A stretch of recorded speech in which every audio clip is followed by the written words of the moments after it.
And I've helped a number of people to become Christians whom I've reached out to when they were complete strangers to me. Jeremiah experienced that loneliness of talking to people, not knowing how they'd respond. But it does work. Though many will not listen, there are always some who will, and it makes it all worth it. Another area where we need to speak up, speak out, is giving feedback to Christian leaders. Now, this should be done in a gentle and respectful way. I suppose the way that wives are to speak to husbands. But sometimes we're holding it in and we're dying, and we just need to get on the phone or make an appointment or write a respectful letter and give feedback. It's not healthy to internalize negative feelings.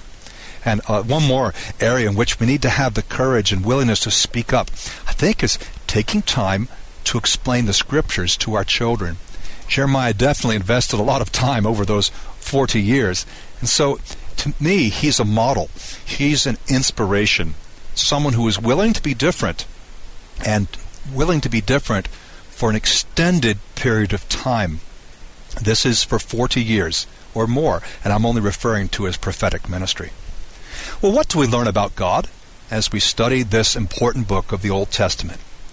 Well, first, we see that God feels deeply about people's lack of interest in him.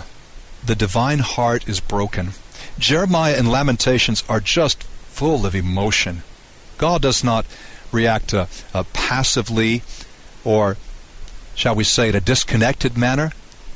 The Lord feels deeply when people reject him, turn away from him, or don't show interest. And the closer we are to the Lord, I think the more deeply we'll feel. And sometimes it cuts us up. It makes it very hard to even speak. We feel things deeply. Are you someone like that? I think I'm slowly becoming someone like that. Another thing we learn about God is that he is with us when we take a stand and speak out for his truth. Of course, his prophets will be opposed by the world's prophets. But the fact that the worldly prophets are in the majority in no way diminishes the truths of God's word. God will be with us when we take a stand and speak out. Intellectual and emotional honesty, even when they entail some negative thoughts or feelings, never stop people from being used by God in the Bible. No, intellectual and emotional honesty are commendable. In fact, the Lord will use us all the more when we're truthful. How can we be portraying the truth if we don't say how we really feel, what we really think? You say, well, I'm afraid to. It might disappoint someone, or it might go against the consensus or the traditions I've been brought up with. Well, it may, and it probably will at some point. But we need to have the courage of our convictions. And fourth, the Lord wants us to stand for the truth no matter what. Someone said, God plus one is a majority. I think that's very true. Jeremiah took a stand for the truth for 40 years.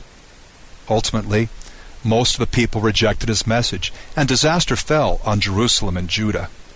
But if we read this high-impact book of prophecy, and if we breathe deeply its eternal principles, there's no reason we too cannot be used by God.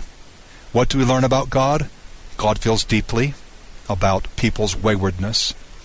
He's with us when we take a stand. He'll still use us even when our intellectual or emotional honesty involves negative thoughts or feelings. And last, the Lord desires us to take a stand no matter what, to emulate the example